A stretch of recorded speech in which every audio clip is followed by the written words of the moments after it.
Podcast brought to you by Jackrabbit Illustrated.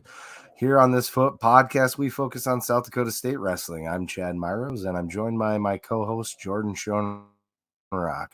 Today, we also have special guest, South Dakota State 141-pound All-American Clay Carlson. Clay, thanks for being on. Great to have you here today. Yeah, it's my pleasure. I'm excited. So you want to go ahead and tell everybody a little bit about yourself to start off the pod for us? Sure. So I am technically a senior here at South Dakota State in schooling, but a sophomore in wrestling because I redshirted my freshman year, so I get an extra year of eligibility because of that. And then because of the COVID year last season, we get that season back as well. So I will be I'm hoping to get into the 2+2 veterinary program here at SDSU, where I will continue to wrestle for those 2 years. So I'll wrestle for 6 total seasons. And once I'm done with my wrestling, I'll be done with my vet schooling here, and I can transfer to the University of Minnesota to finish my 2 years of vet school until I graduate. So I'm originally from Wilmer, Minnesota. Grew up on a dairy farm. We're milking around 1,800 cows right now. And we growing up, the focus was wrestling and farming, and that was about it. And so coming out here, it's been a little different. It's been fun just to get some different experiences. So yeah, and I got a chance to meet your father up at the NDSU match last year, and sure. I can tell he milks dairy cows because I feel like I've got a firm grip for a man, but dude's got vice grips, and yeah, I felt pretty unmanly after shaking Carl's hand. So Yeah. I don't know if you got a grip like that, but if you do, man, you might as well just squeeze them guys' hands off as they try to tie up with you. That's what I'm aiming for. So all right, well, you wrestled at Wilmore, and you were 48-0 in your senior year. You wrestled at 132 pounds, is that right? Yep. Okay, great. And last year you were an All-American. Tell us a little bit about the journey for that. I know COVID was crazy, and you said the 2+2, you maybe get to wrestle 6 seasons. So maybe it's a blessing in disguise. Talk a little bit about how you feel about that and your season last year. Yeah, so last year the season was a little shortened. We just wrestled from January until March.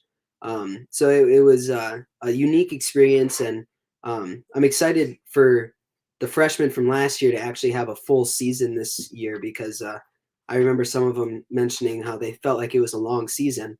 Well, for us older kids, we were like, wow, that was short. Like I'm excited to actually get a full season in next year. And so I felt like last year was really easy to focus on Big 12s and nationals because, I mean, from our very first competition, Big 12s is only 2 months away, whereas our first competition this year is 4 months away from Big 12s. So it's a really big difference in just the time frame. And so last season, every tournament I'd go out and it was focusing on how I can improve myself to put myself in the best position at Big 12s and at nationals. And having that focus and that drive every time I step on the mat and being able to come off and watch film with coaches and say, all right, well, we'll probably see this guy at conferences. So we're going to need to figure out, fix a couple of these areas and things like that. And I felt like the shortened season last year really helped me grow just because I was able to really stay focused on some smaller details and really got better in specific areas as I was moving throughout the season. And then after Big 12s, I had a 4th place finish at Big 12s, which wasn't where I wanted to be. I was a little bit frustrated, and I kind of used that as a motivator, saying I don't want to end my season on a bad tournament. So I wanted to go to nationals and just leave it all out there no matter what. And a lot of people focus on the winning and losing. And what I was trying to do was I just wanted to be proud of the way that I wrestled when I went out there at the national tournament. And so having that mindset instead of worrying about the wins and losses, I think really is what helped propel me to have arguably the best tournament of my life and to go out there and upset people, beat people I wasn't supposed to beat, and ended up placing 8th, which was probably the most exhilarating moment of my life. So it was a lot of fun. So you go out and do that. Then 3 months later or so in May, you turn around and you go to the U23 Freestyle nationals here, and you get fourth there and All-American there also. Can you tell us a little bit about your freestyle life? Like, we get to watch you in folk style, but can you tell us a little bit about your freestyle life? Yeah. So freestyle for me is it's a different cat, if you will. It is a completely different way of wrestling, and I didn't necessarily buy into that until I lost my first match at U23s, and then Cam Simaz and I sat down, and Cam was like, "Listen, Clay, your game plan right now is not where it needs to be. You're trying to wrestle this like it's a folk style match, and that's not how you're going to be the best version of you when you're competing in freestyle." And so we changed a couple game planning things, and then I ended up going on a tear, coming through the backside, getting into the third place match. And I think I had like something like 10 or 11 matches in 2 days or something like that. It was just insane how many matches I ended up tallying up. And then in that third place match, I tried something stupid and ended up getting tech falled. But I wasn't too upset about that, just because when I came off the mat, my body was done after wrestling so much. And the way I wrestle is just maximum effort every time. And I'm kind of a grinder. And so that tournament was a lot of fun for me, because I went through a lot of adversity on the front side of that bracket, and then having to wrestle so many matches through the backside. And we had to make scratch weight both days. So I had to make 143 pounds on if it was a Friday, and then 143 pounds again on the Saturday. And that's really tough to do, something that I haven't ever had to do before. And so that was another thing where it was like, yep, it's just more adversity, and we're just going to figure out how to deal with it and wrestle through it. So yeah, that was a lot of fun, that tournament. So you we all met you your red shirt year when you came here. We never got to see you put the SDSU singlet on, but you went 29-5 that year. And then your freshman year you went 21-16, and then last year you went 20-9. Explain the difference of coming from high school to college wrestling, when you went undefeated your senior year, not losing, to coming in here and you were still above 500, but you still had to get used to college wrestling and losing matches again. Yeah, I think the biggest thing for me, well, outside of practice, I'll come back to that, but in competition is you never have a match off. In high school, there were matches where if I mentally wasn't there, it didn't necessarily matter, because I was so much better than my opponent that the mental game wasn't near as important. Whereas when you get to college, if you're not ready to go when you step on the mat, you could lose to anybody in the nation. So it's just the biggest transition for me is my focus. I have to always be focused when I step on the mat and be ready to wrestle a full 7 minutes as hard as I can.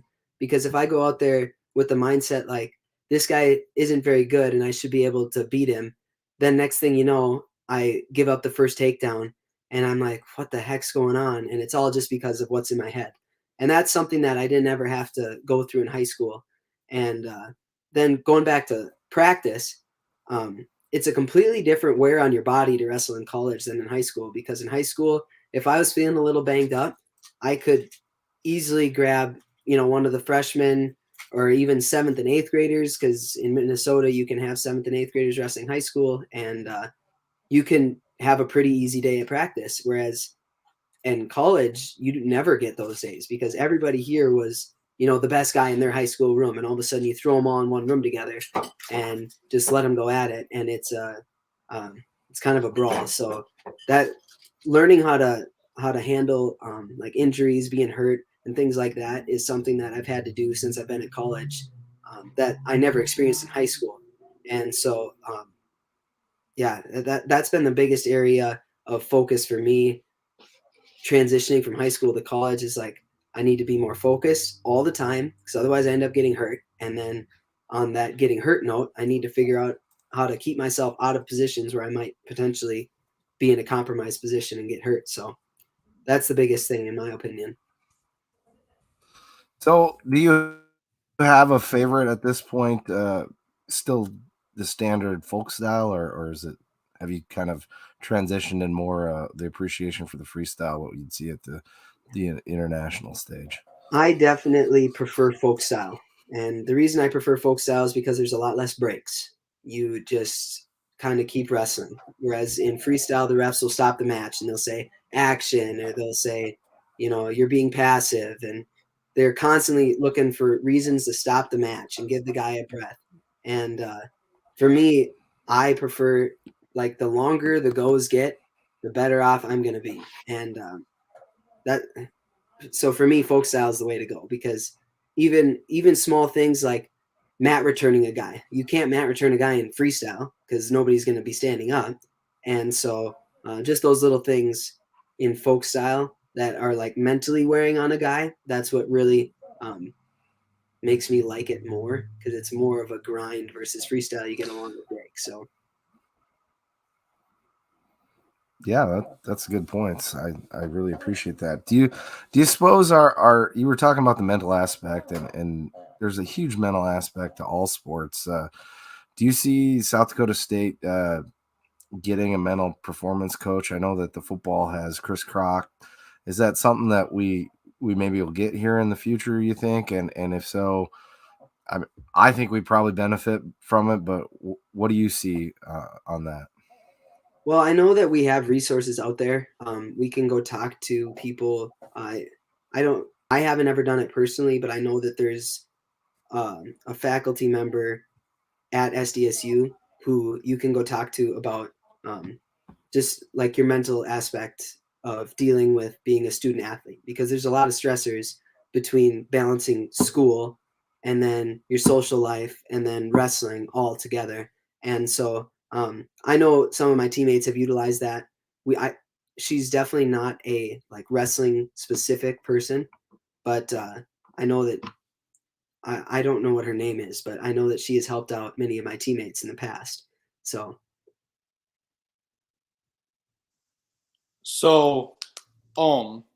It's been known that you are Damian Hahn's first recruit here. mhm. And you were, so now I might be wrong on this. Correct me if I'm wrong. You were signed here, like you signed a letter of intent here when Bono was here, I think. I right? never did. Oh, No. you never did. Okay. And then in the end, you were going to go to Nebraska, and then all of a sudden, Damian gets hired. You flip here to SDSU.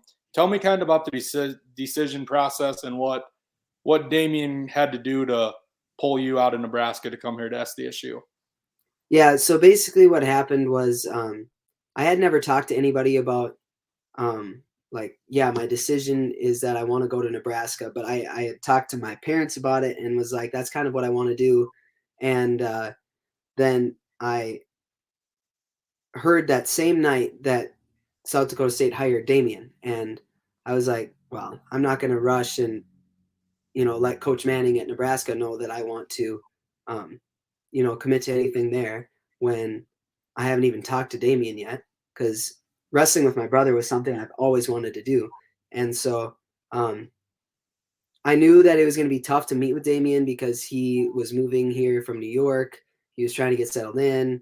And so I was really patient and ended up waiting to meet with him until it must have been like the very end of April. And I came in to meet with him, and we were going to go in his office, but I had my mom, my dad, my stepmom, my older brother, my younger brothers, and my younger sisters. And he was like, oh my goodness, we can't all fit in my office. We ended up going in a conference room, and we sat down for like 3 hours, and we just talked for 3 hours straight. And I was like, oh my goodness. Like, I was expecting him to be like, all right, I've got to help my wife move in. I've got to get my office all organized because I'm just getting hired. And instead, he just took the time to get to know me, get to know Colton, and created a relationship right away. And that's something that I hadn't experienced getting recruited anywhere else. Everyone else just kind of seemed like, yeah, we want you to come here so that you can wrestle. And Damian seemed like, we want you to come here because we want to connect with you. We want you to become not only the best wrestler you can be, but also the best man that you can be moving forward in your life. And that's a big deal for me, because I don't want to just come out of here saying, yeah, I accomplished all these things in wrestling, but I'm not any better of a person because of it. And that was something that I think Damian is kind of trying to emulate throughout the whole team is like, we're using this opportunity not only to become the best wrestling team that we can possibly be, but to become the best human beings that we can be as well. And so that was a big factor in me deciding to come to SDSU. So, like you said earlier, having your brother on team, what was that like to have a brother, somebody you were legitimately close to, have been around your whole life, in the room with you to make the adjustment into college? Yeah, it was there were ups and downs to it, is what I would say. The nice part is if I was ever struggling mentally, I always had my brother to go hang out with, and I had known a lot of his friends because I had come up and stayed with him a couple times when I was still in high school, and so I had that like second home almost that I could always come to. And then on the other side, if there were days where I really wasn't feeling it and I was like, I'm not going to run as hard after practice today because I'm kind of tired, then Colton was like, slapped me in the butt and being like, let's go. I know you can run faster than that. And that's something that nobody else in the room would have known. But because I grew up with Colton and he knew my potential and the things that I could accomplish, he was always there telling me, like, you got to pick it up. I know you're taking it off right now. And so, I mean, and that was good and bad, right? Because part of me was like, I just want to, slack a little bit here. But he was always there to help keep me pushing. And I think that was really good for me. So. No coasting when Coach Colton's around, right? Yeah. So you kind of got an extra coach yourself, right? Yeah. A guy that knows when you're loafing.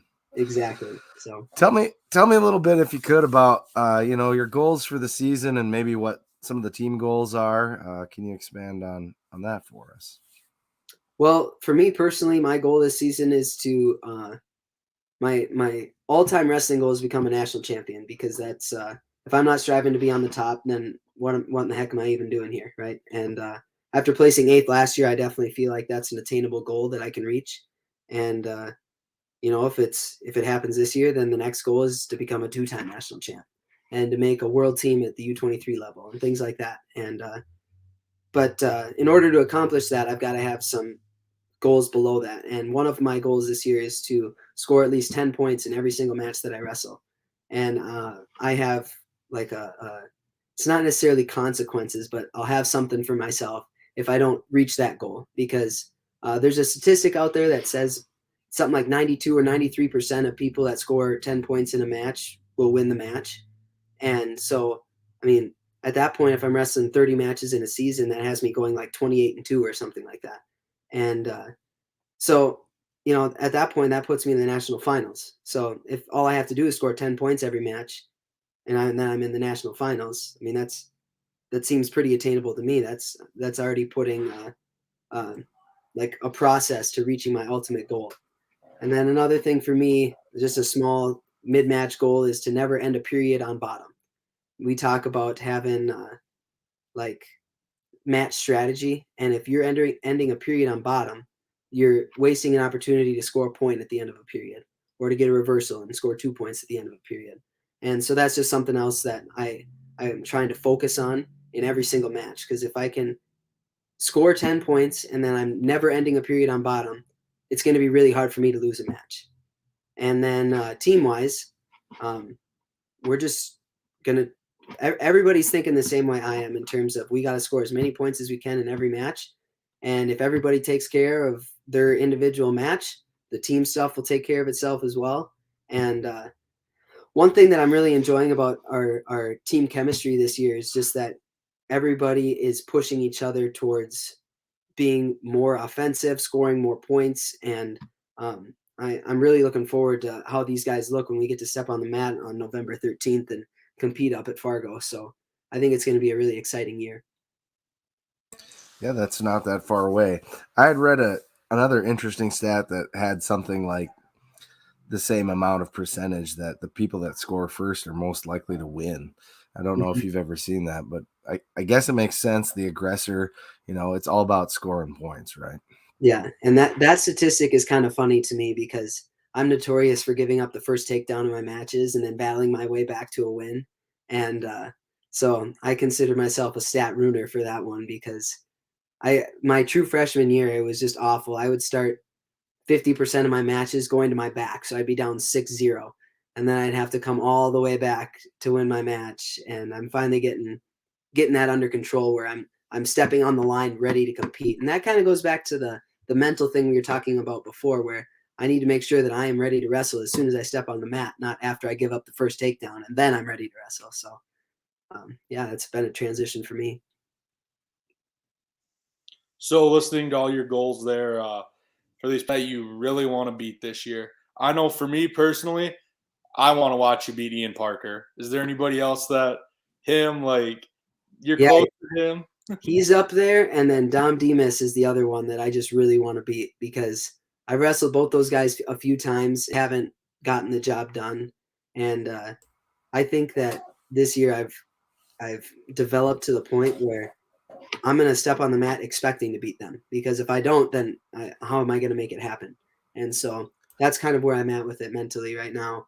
And yeah, between those two, those are probably my top two guys. And then I had a match with Dylan Duncan at Nationals that I lost 3-2, and I'm still frustrated about that match. So that's another guy I'd like to see at some point. So a reoccurring event theme here in our interview has been mental, the mental game. Can you maybe walk me through what a regular week leading up to a match and more importantly, the day of the match, like how do you mentally prepare yourself, and maybe what's your routine?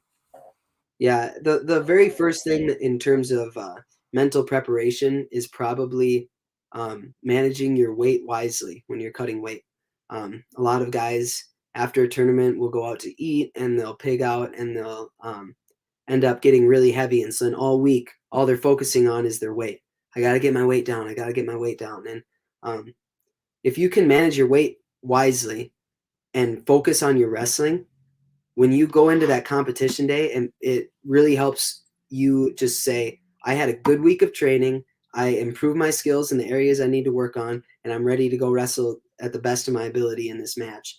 And so the preparation really helps, with the confidence level when you go to compete. Because if you had a bad week of training, it's really hard to say, yeah, I'm going to go out there and I'm going to wrestle really well after just wrestling terribly all week at practice. So that's the first thing, is just you got to manage your weight well so that you can focus on wrestling at practice, not focus on losing weight.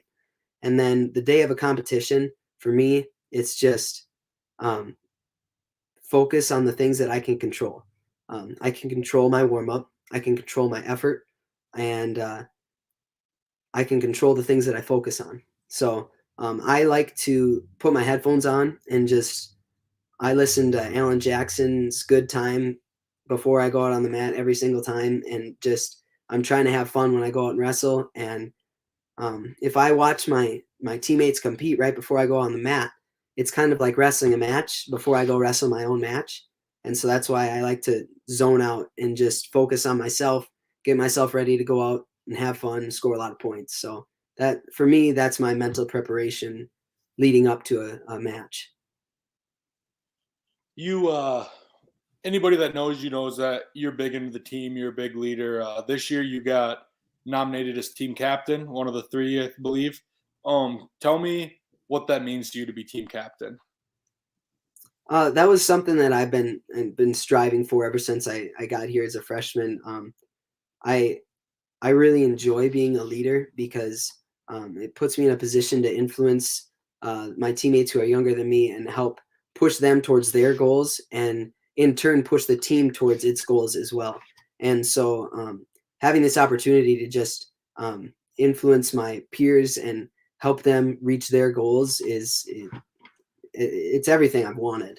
So I'm really looking forward to this season. Obviously, I'm going to have to balance my individual needs and my teammates' needs and leading them at the same time, because I will have to, it's kind of funny where a coach is extremely selfless, whereas an athlete is extremely selfish because he has to focus on himself to get better, and the coaches have to focus on his athletes to get better. And being a captain is kind of like being in the middle of those two things. So you have to balance being a selfless leader and caring about your teammates, but at the same time, you have to balance caring about bettering your skills and taking care of yourself at the same time. And so that's something that I'm focusing on right now and trying to get ahead of it and be aware of it so that come the season, I have an idea of the things that I need to do in order to make sure that I'm being the best wrestler I can be and being the best leader that I can be at the same time. So, now a little bit off of wrestling here for a second. I call you Mr. Do It All. You can do it all. I tweeted out a video a couple years ago when I traveled with you guys in 19 about you playing piano. What can you not do? I mean, you're an animal on the mat. You play piano. You're going to be a vet. You're very smart. Is there like one thing that I've always wanted to see you do is to play a national anthem on the piano before a match? Think Yeah. that's something we can set up this year? Potentially, yeah, I'd have to practice it a few times, but yeah, I've sang a few times before matches, and if I played it on the piano, I'd probably sing it and play it at the same time, just because to me the words are what makes that song special. And in terms of things I can't do, I can't read my fiance's mind. That's something I've learned, and maybe someday I'll get there, but I doubt it. But no, yeah, it's there's plenty I can't do, and she likes to point that out. So Can you play guitar? no, but there's a funny story behind that. The first time I ever invited my fiance over to my house before we'd started dating, I was telling myself and her that I was learning to play the guitar, and she said, "Oh, can I hear it?" Expecting me to send a video, and I said, "Well, yeah, you can come over for sure. My mom would love to meet you." And so she comes over to listen to me play the guitar, and I have never picked up a guitar since that day, and now we're engaged and getting married in April. So I kind of conned her with that, but yeah, I don't play guitar. So, I bet she doesn't feel that cheated. no, she doesn't. So Tell me a little bit about the new coach, Coach Berge, Brady's and awesome. how that's worked in the room for you guys and Yeah, what he's brought to the table. Brady is definitely he's got a different outlook on how we should be training going into competitions and stuff, and it's been I think it's been good for our team. Him coming from Penn State, which is such a successful program, I feel is advantageous for us, just because the things that they are doing at Penn State are different than things that a lot of other universities are doing, and so he's been implementing some of that into our practices, and I feel like it's really helping me progress as an athlete, and also it's also helping me stay healthy, just because we've been doing things like when I have my individual with Brady, it's just the two of us, and depending on how I feel that day, we might just sit and talk about wrestling for an hour and a half instead of actually wrestling with each other, because he's like, your body, you got enough wrestling in the last couple of days, your body's broken down, so we'll just sit there and talk while we stretch, and that's something that I haven't done before in the past, and he's so knowledgeable about certain positions in wrestling, and I've already implemented some of that into the things that I do, and it's definitely changed what I've been doing. And then the way that he hands fights, it reminds me of when I wrestled Nick Lee at Nationals. I wrestled him in the second round at Nationals. He majored me. I don't remember what the final score was, but he ended up when I wrestled him, it felt like I was lost. I didn't know where I was because of the way he kept moving, and he was just constantly moving his hands and his feet. And that's how I've been training to get to. That's what I wanted to be. And so when Brady got hired to come here, I was like, sweet. He probably knows exactly the things that Nick did, and Brady actually wrestles very similar to Nick. And so it's been a great opportunity for me to take my hand fighting to the next level, and it also helps my conditioning even more because I'm using my energy more conservatively while making my opponent use more energy, and that's something that, I mean, it's been so much fun in the wrestling room lately, doing the things that Brady and I have been working on. So I'm really excited to go compete and try these things out in matches. So One thing that I seen, I don't remember if it was the Rabbit Report or the Rabbit Report or whatever that podcast is you were on with the team in GLI or what, but you talked about wanting to get better at front headlocks. Has Is that another thing that Brady's really helped you with, is getting better in front headlocks? And how has that been going? Brady and I personally haven't worked on it too much. That was something that I've been working on throughout the summer, and I've got it to a point now where I'm extremely confident when I get there. And I've kind of adapted a no stalemate mindset when I'm competing. And so if I get to a front headlock and I'm not scoring right away, I'm going to keep moving and keep moving. And if I lose the front headlock, that's better than just sitting there and getting a stalemate, because the more wrestling that occurs in the 7 minutes, the better odds I have of winning. And so that's something that I've just been focusing on in practice. And for a while, I had not been scoring my front headlock in practice. And now, since I've been focusing on that and working on that stuff, I've really started to improve the number of takedowns I get out of my front headlock. So yeah, that's been a fun improvement to make over the summer. So could you share with us a cool or funny story you have that maybe the average wrestling fan wouldn't know about the SDSU wrestling program or room? A funny story. Well, one thing that it's a long story, but we tell We've jokes got time. Yeah, we tell jokes before practice every day. That's something that Damien brought in because he wants us to start practice on a light note. We want to be in a good mood as we're going into practice. And we've got one kid from North Dakota on our team, and everybody else is from neighboring states. We've got people from Washington and Ohio, and but for some reason and we've got this rivalry with NDSU as well, and so we've started telling North Dakota themed jokes before practice every day. And these jokes are just terrible, like not that funny. But the fact that we have one kid from North Dakota who doesn't find them funny, and the way that he reacts makes it funny to the rest of the team, and just the relentless, like it went on for probably 4 or 5 weeks straight where we told a North Dakota joke before practice every single day.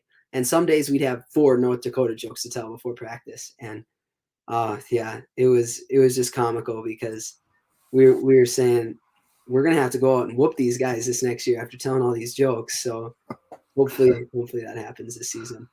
I always heard that the failed North Dakota state slogan is "Come to North Dakota where there's a pretty girl behind every tree." Yeah. You probably heard that one, right? Yeah. I've heard like over 50 at this point. So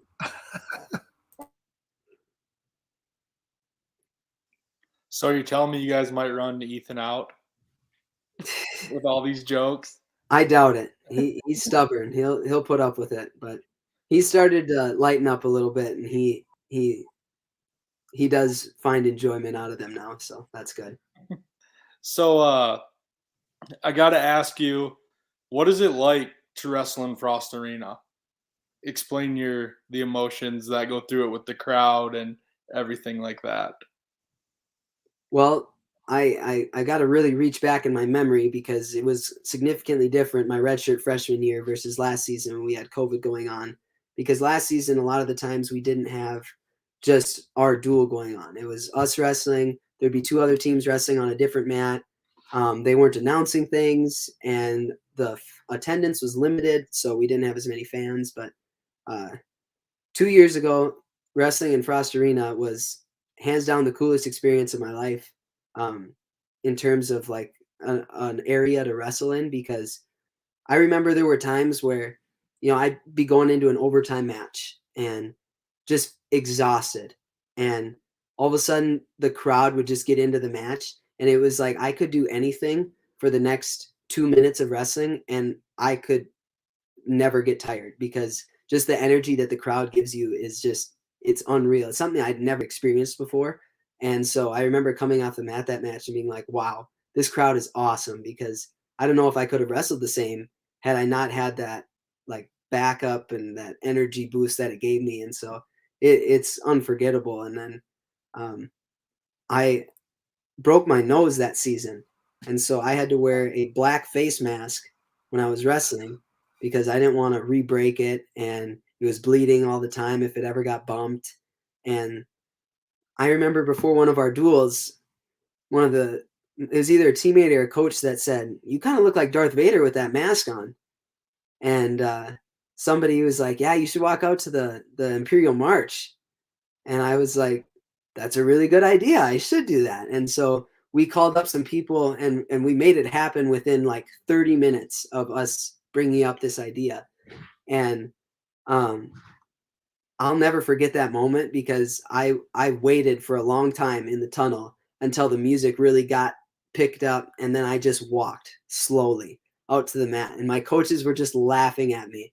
And I was trying to keep a straight face, which you couldn't even see it because I was wearing this mask, but it ended up setting up one of the coolest pictures I've ever seen of myself. I think John Schoon took it, and it was a picture of me just walking out to the mat, and it was all dark, but the only thing that was lit up was me, and I'm wearing this face mask. And yeah, it was just such a cool experience. And then I ended up going out, and I think I got a major that match, and yeah, it was super cool. So I remember the one time watching you wrestle. I think it was the overtime match, maybe, that the crowd came to life and brought you back. You'd always been, I didn't really know you yet, and you'd always been this straight to the point, win the match, get out of there, whatever.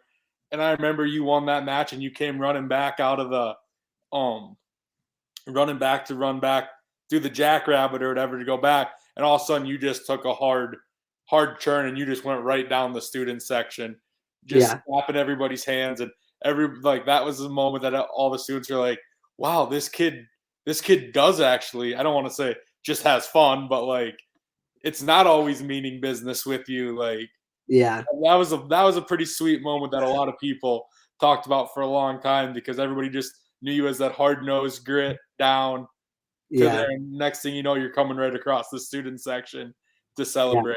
Yeah. That was a fun experience. I remember doing that actually. So can you talk about what it's like to wrestle with that nose guard headgear deal on? It's unique. It's really annoying, frustrating, hard to see, makes it harder to breathe. It gets caught on things, so it makes it harder to wrestle the same way.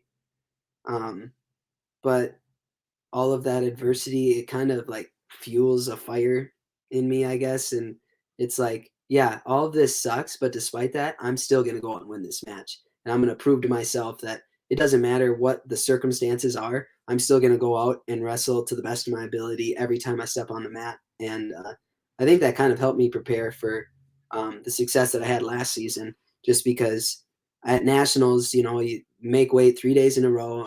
I mean, Friday night, I just became an All-American, which was a lifelong goal of mine.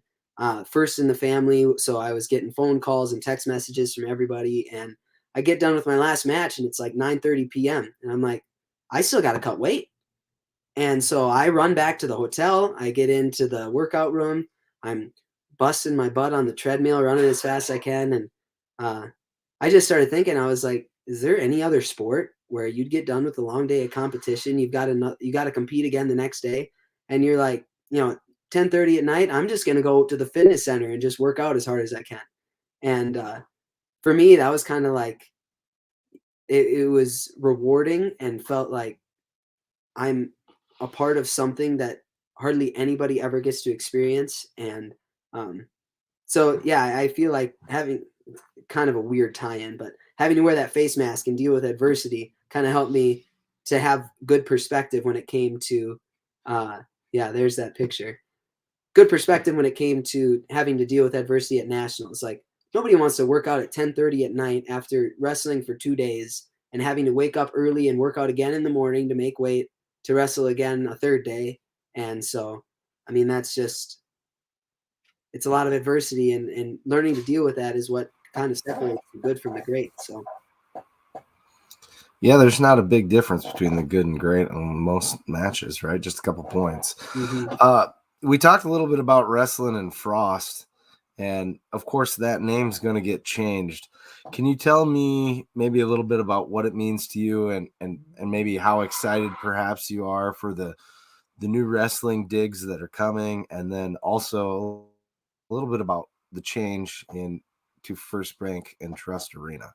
Yeah, I'm really excited about I mean, just the future of South Dakota State University it just keeps looking brighter and brighter all the time, which is exciting, especially with the recruiting that we've been able to accomplish here, where our recruiting classes just keep looking great every year that Damien's been here. And so I'm really looking forward to having that new wrestling room, because as our recruiting gets better, we keep getting a larger roster size, and we only have 2 mats to wrestle on right now, and they're not even 2 full mats because our room is slightly shorter than a full mat size. And so it's really hard to get everybody in there wrestling at the same time. And so just to be able to spread out, it's going to help keep everybody more healthy, because groups aren't going to be running into each other. And in the summer, it gets to be like 85 degrees and like 99% humidity in the wrestling room right now. And so I'm looking forward to having a wrestling room that has some temperature control in it, so that, we can actually wrestle for longer than 40 minutes in the summer and not lose 8 pounds in those 40 minutes. And then to compete in the new First Bank and Trust Arena, I think is going to be, it's going to be a great experience in my opinion, because we're going to start having like suites in there. And I feel like it's going to be a better fan experience, which will bring in more fans to make it a better experience for the athletes. And so I just think that everything's going to just keep going up from here. So. Yeah, and that reminds me, it takes good sponsors, and I'd like to just give a quick shout out to the sponsors of this podcast. Drake's Place is I'm more than a C-store out in Bowdle, South Dakota. You can get food, you can get gas. If you ever get through Bowdle, South Dakota, give that guy a chance. He makes some excellent food. He brought over some the 605 hog burger. I know Jordon, you had one too. It was pretty fantastic. He brought those over at Hobo Day. What'd you think? I would drive over there to buy one. They were so good. Yeah. And then in Brookings, we also have Cottonwood Coffee and Bistro. It's a great place to get some food, located right there on the main drag, and obviously the best place in the world to get Jackrabbit gear, Jackrabbit Central. So thanks for putting through that. I got another version of that picture I'd like to share with you, if you'll bear with me here. I'll pull that up. Are you a big Star Wars fan, Clay? Yeah, I really do like Star Wars. That's even cooler, I think, than the other one I showed. So yeah. Last winter break, I watched the entire Clone Wars series and all 9 Star Wars movies over the Christmas break. So I grinded it out last year. So, are those your favorite movies, or are you more of a comedy guy? Because I see you as kind of a guy that likes comedy. I do really like comedy, but I'm definitely more of a like series such as the Marvel Cinematic Universe, or the Pirates of the Caribbean series, or the Star Wars series, or the Harry Potter series. I love all of those things, and those are probably my favorite movies to watch in terms of just cinematic experience, because they tie in things from previous films and they foreshadow for future films. And I don't know, I'm kind of a film guru as well, so I really like breaking down stuff like that. And then I mean, whenever I'm cutting weight and stuff, comedies are the way to go, because keeping things lighthearted is what really helps just mentally stay in a positive place. And so one of my favorite TV shows to watch is the Andy Griffith Show. I love watching that when I'm cutting weight, because it's just so lighthearted and the humor is just simple, and you can watch an episode in 20 minutes. And so if you just have a little bit of time, get a few chuckles in watching the Andy Griffith Show, and it doesn't get much better than that. So tell me a little bit about your process to cut weight. I know it's been forever for me. I actually did cut weight back in high school, but once I got down to weight, it was pretty easy. Just run 4 miles a night. What do you do, and what's your approach? So the biggest thing that has helped me between my redshirt freshman year, where I struggled with my weight quite a bit, and this last season, where I think I did a much better job, was I would get done with a day of competition, and instead of pigging out and getting as big as I possibly could, like a lot of wrestlers do, I just would go to bed. I was tired anyway, so I would go to sleep, and I'd wake up the next day and be right back on my diet plan. And then I never ballooned up over the heaviest I got during the wrestling season was 10 pounds over 141. And I can lose 10 pounds of water weight in 48 hours. And so that's not a bad spot to be at, especially for coming in on a Monday and competing on a Friday or Saturday. I can be 10 pounds over. And so for me, I try and diet, and it really sucks getting down there. And then once I get to like 151, where I'm 10 pounds over, then I can start to eat a little bit more. And I try and be as hydrated as I possibly can be when I come into practice those first couple days of the week. And if I'm as hydrated as possible and I'm only 10 pounds over, then by the end of practice, I'll probably only be 5 pounds over because I've got to go to the bathroom a couple times because I'm so hydrated and I sweat at practice. And then it keeps me healthier during the season in terms of just staying healthy from injuries, but also from sicknesses. And then it lets me know where I can, how much I can eat. Because if I come in at 10.6 over, then it's like, okay, I'll probably have to take it a little bit lighter at supper tonight, but I can still rehydrate because I got to keep my hydration where it needs to be. And so for me, the biggest deal was getting my weight down early enough, which I didn't do last season. So I had a bad first competition up in Fargo last season. So this year I'm already, like today before practice, I was already 11.5 over before practice, and I was really hydrated. And so I'm already getting close to being within that range.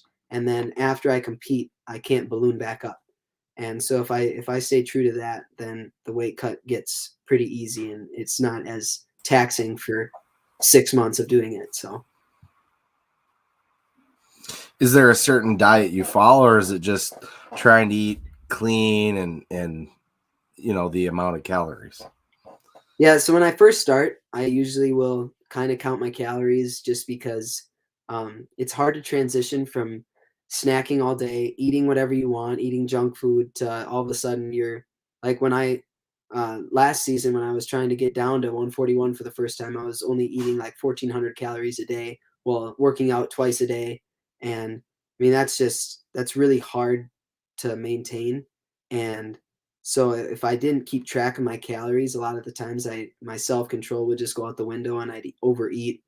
And so, yeah, counting my calories has been a big help for me. And then, yeah, just eating clean. And sometimes if I have a bad day at practice and my weight is at an okay spot, I'll be like, I just need some ice cream. And so instead of eating supper, I'll go to Dairy Queen and I'll get a medium blizzard.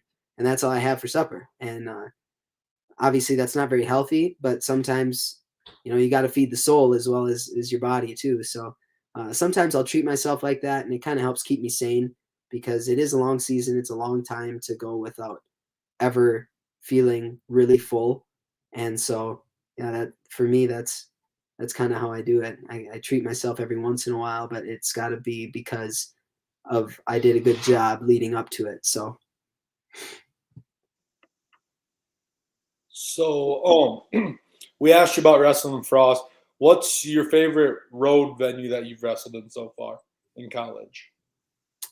Well, wrestling in St. Louis was a really fun experience.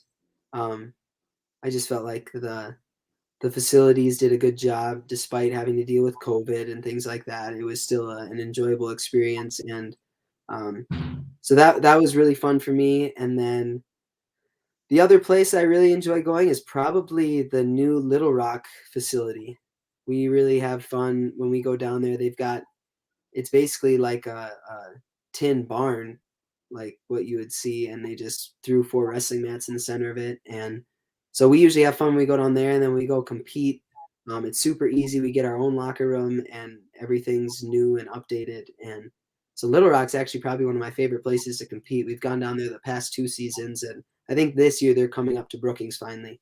But that's been a fun place to go. And then Utah Valley was really fun, not necessarily because of the venue itself, because they didn't have very many fans there, and we didn't have very many fans that could make the trip because it's so far away. But then after competition, we went hiking, and it was just a really good experience as a team to just get some of that time doing things outside of wrestling, and the landscape there was just beautiful. So that was a really fun trip to take. So. So this year you were voted Big 12 Conference Wrestler Scholar Athlete of the Year, first time for SDSU. Tell me something, or tell me what that means to you to be that way. I think that's almost more of an accomplishment than placing at nationals, just because, we had however many All-Americans from the Big 12 Conference, but we only have one Big 12 Scholar Athlete of the Year. And I think people don't quite understand it in that perspective until I say it like that. But it's probably one of the coolest achievements that I've gotten, and it just goes to show that not only have I put effort in on the mat, but I put it in my academics as well, and I'm able to balance the two of those in a way that makes me successful in both areas. So for me, that was a really cool thing, and when I applied for vet school, it's something that I really focused on, and I said, to get this award, you have to be not only a good wrestler, but you have to be good in school, and you have to be good in both areas. And so for me, that was something that I focused on in my vet school application. And when I get jobs in the future, I'll probably still use that, because that's the only award that I've gotten that basically says I was able to handle a lot of things at one time and be good at it. And you can say, oh, I was an All-American in wrestling. Yeah, but your GPA was, not as good as it should have been. Or, I was really smart, but I wasn't as good at wrestling because I had to focus on my academics and I couldn't balance them. And so to have that award and say that I was able to balance them in a way where I'm successful in both is probably my favorite accolade that I've ever gotten. So. You touched a little bit earlier on the vet school deal. You said you're hoping for a 2-2. Like, can you explain what you mean by that and how that works? Yeah, so basically where I'm at right now with my future schooling is I either will get into the SDSU vet program, which they can't teach all 4 years here at SDSU. They're in a partnership with Minnesota where they can teach the first 2 years of vet school here at SDSU and then teach the last 2 years in Minnesota. And so that's the program that I applied to get into. And I didn't apply to any other vet school programs because for me, I wasn't willing to transfer and wrestle for a different team just to get my vet school application. I'm kind of taking it as I don't know if you guys are religious or the fan base is, but I'm kind of taking it as a God thing for myself where, if I don't get accepted, then maybe it's not meant to be. Maybe I'm not supposed to be a veterinarian. And so for me, I'm keeping my options open. I can always go into grad school and get a master's or a PhD. The thing is I find enjoyment in almost everything I do. I've had multiple different job experiences and I haven't had a bad one yet. And so I don't see how I could go wrong with any path that I choose. And that's where the reason I applied to only one vet school is because I want to continue to wrestle here for South Dakota State. And so if I don't get into the vet school program, then I will probably just get a master's in reproductive physiology or ruminant nutrition or meat science or something like that, where, I can differentiate myself from somebody who just has an animal science degree and continue my education that way. So good news to Jackrabbit fans. We will Right. not see you in the transfer portal ever. Right. That's not going to happen. So yeah, that makes us happy.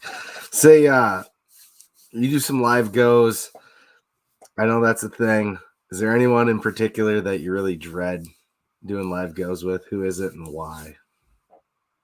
Well, the number one person that comes to my mind is probably Coach Simez, just because he likes to torture everyone he wrestles and get him as tired as he can. And for me, I definitely get tired when I wrestle with Cam, but it's not to the point where like I can't move anymore. For me, it's that Cam weighs 190 pounds and I weigh 150. And so it's hard for me to do what I want to do.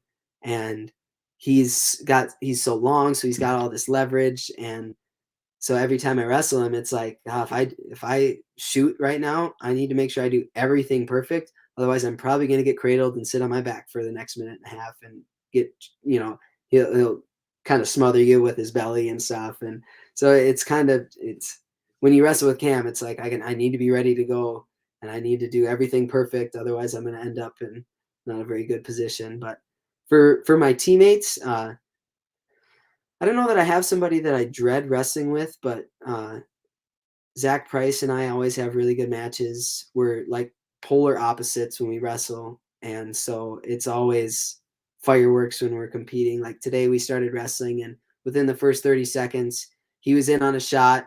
I hit a high flyer and threw him to his back, but then he like just bench pressed me off his chest. So nobody ended up scoring anything. And it was like, are you kidding me? We just got in that huge scramble and there were no points scored. Like this is going to be a long go.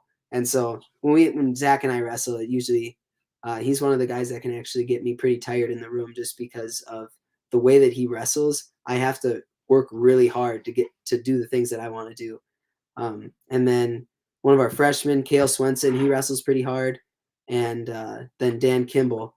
And those guys are all a little bit bigger than me. And so I have to make sure that I stay in really good position when I'm wrestling with them. Otherwise, they can kind of squish me. And so when I wrestle with those guys who kind of have more of a motor, it's a lot of fun. We usually put a show on for anybody that's in the wrestling room. So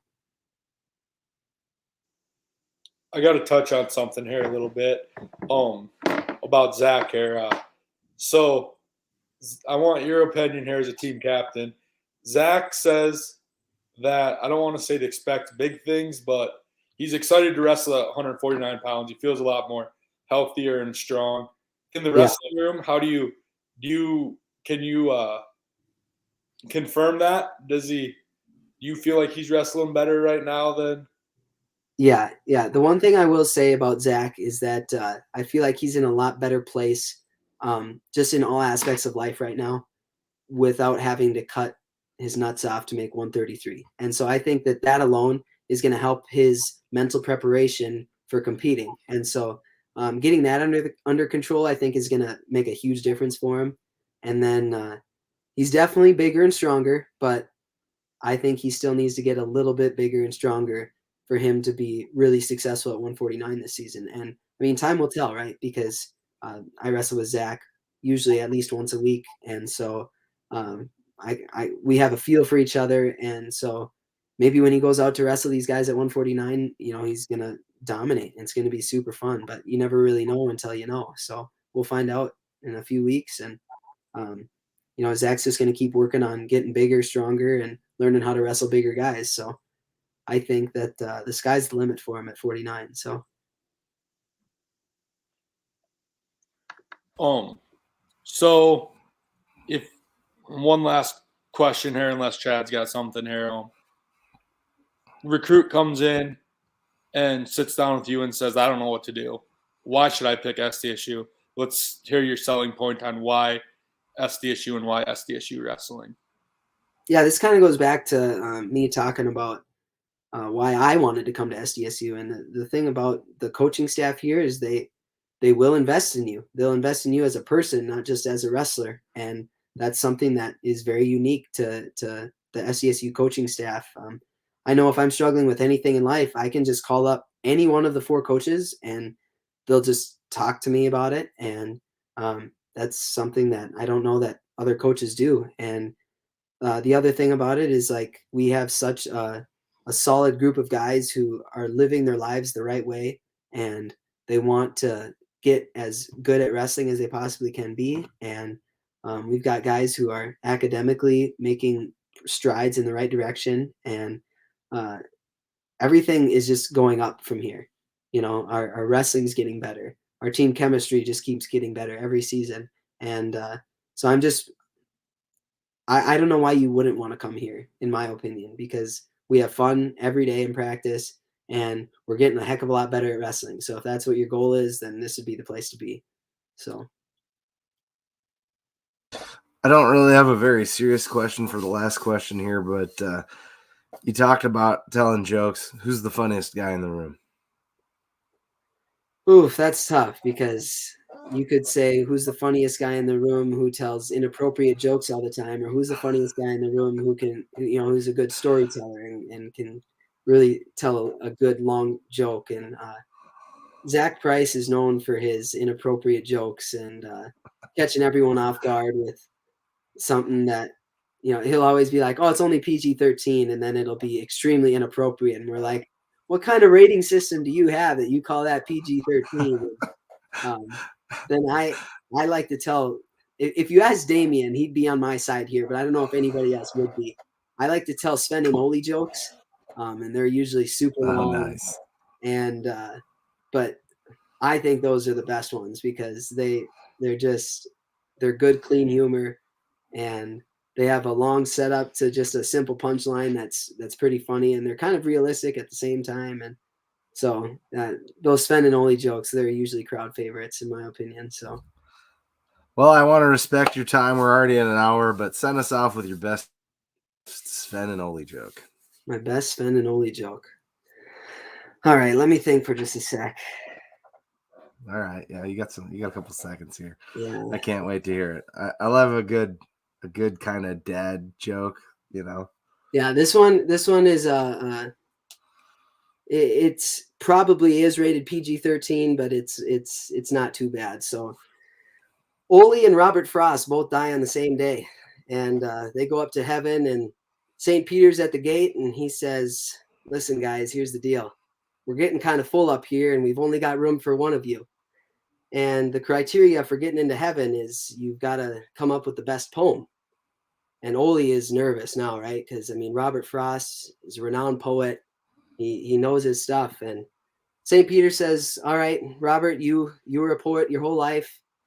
It's only fair that you go first. And so Robert stops and he thinks for a sec. And finally he says, well, listening to the ocean's roar, my feet upon the sandy shore, I saw a ship come passing through on its way to Timbuktu. Oh, I forgot an important part here. The poem has to include the word Timbuktu in it, right? So that's where Timbuktu came from. St. Peter's like, oof, that was pretty good.